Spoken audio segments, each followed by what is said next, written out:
So when we're ready to start shooting our stop motion, in most cases it's really important for the camera to be still.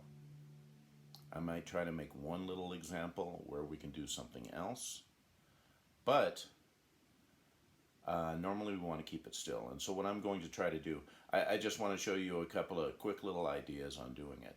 Obviously, the coolest thing is to have a tripod that's going to hold it.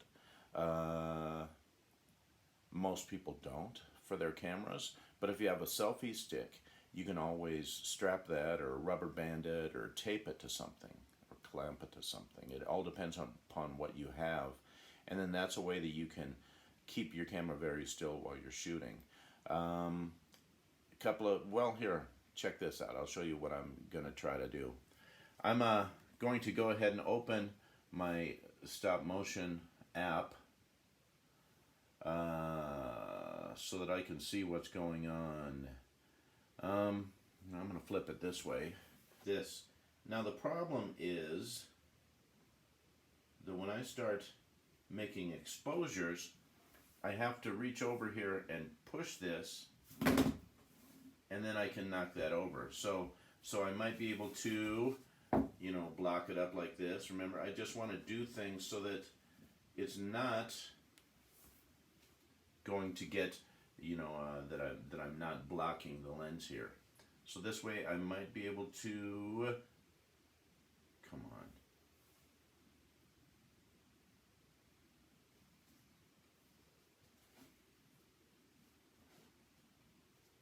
Oh, for Pete's sake. Okay, it's the worst idea in the world. There was that one. I can move this a little bit.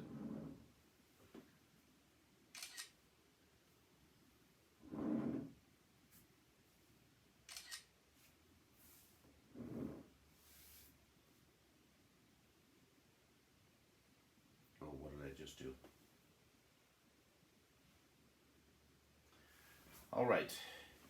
Not digging it. Not the best idea in the world. Here's another one. I am going to attempt to hook it to this. I have a couple of hair ties. And so let's see if I can just, oh, for Pete's sake. I'm going to attempt to, here's what I'm going to do. I'm going to hook these together, I think. Simple little, not like that, shebang. And then I'm going to do once around this, through this tape, or you know what, I was thinking about trying something like this. If you found a can out of the cupboard or anything, that would be fine. So now this will stay up. What's going on? I need to cancel this. I need to open this. So now I have this.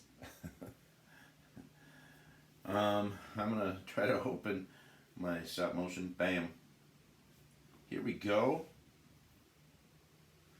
Now I might have kind of the same issue in that every time I push this, it's danger. The danger is that I'm going to move it just slightly.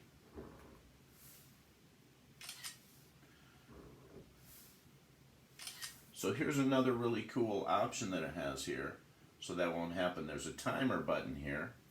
I'm going to set this at 3 seconds till I'm done. And now when I hit this, I can see when it exposes.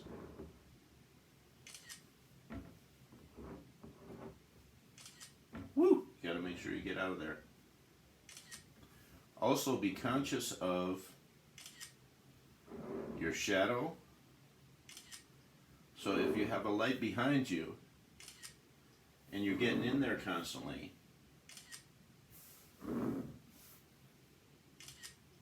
then you might be casting a light on your piece.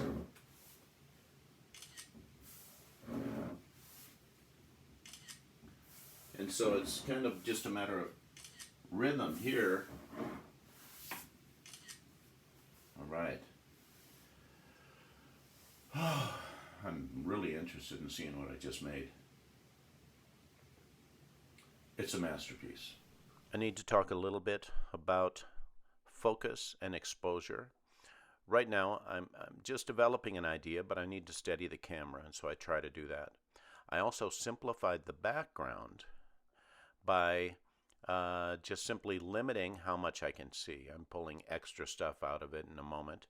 But one thing I want you to notice is how washed out that little object in the center is. Notice that there just seems to be too much light on it.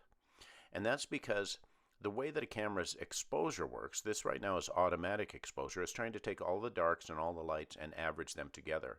Now watch when I put my hand in here, what happens to the exposure. My hand is going to change the average that the camera is reading. And so now the camera reads light differently because I have my hand, which is mostly middle tones in there. When I pull my hand out, it's going to become washed out again probably. And so the way that I fix this is through changing the exposure from automatic to manual. We have plenty of controls here, but I want to deal with the camera controls. That's in the upper right there. I'll click that. Now I'm going to work with the sliders at the lower right. And when I push those, you see that we have a number of controls. Here's the zoom. That's kind of self-explanatory. So you can change your composition a little bit with that. Oh, let's see. There's a few camera controls, but what I'm really interested in is this one right here. So this will control our focus and exposure. Notice that autofocus and auto exposure will just do whatever the camera wants. And so you're giving up your control when you use those. We can, of course, go to either one of these. This one, you tap where you want the stuff. It's a good, easy solution. This one, you will control your exposure, but then you would have to continually tap where you want the focus. And so I like to go full manual. So I hit the M right there. This control has to do with white balance. It's just trying to figure out what kind of light you're using. You really only have to worry about this if you have some real weird colors. Alright, so now we're into focus. So notice I have a sliding scale and I can decide where I want my focus to be. And so basically I just focus right on this area here. Oh boy. I probably should have said exposure first because it's difficult to see. Alright, so ISO has to do with how sensitive your camera is to light. And now we're into shutter, which is, you see, it's really affecting how much light your camera is taking in. We can move that on the sliding scale until we get the exposure that we want. Cool, Jules. So now we've set up our focus. And you see that we have a good focus right here at the center. If we move this farther away, it falls out of focus. If we pull it closer, it'll fall out to an extent the closer we get. Now, we can actually use this to our advantage. And here's how. When we want something to be less important, but we still want it to be in, notice I can move an object away from our focal point, which is where our focus is, and it's going to be out of focus. It's still in frame. It's still important, but we can see the most important thing is the object that's in focus. And so this is one trick that we use to draw our viewers' attention.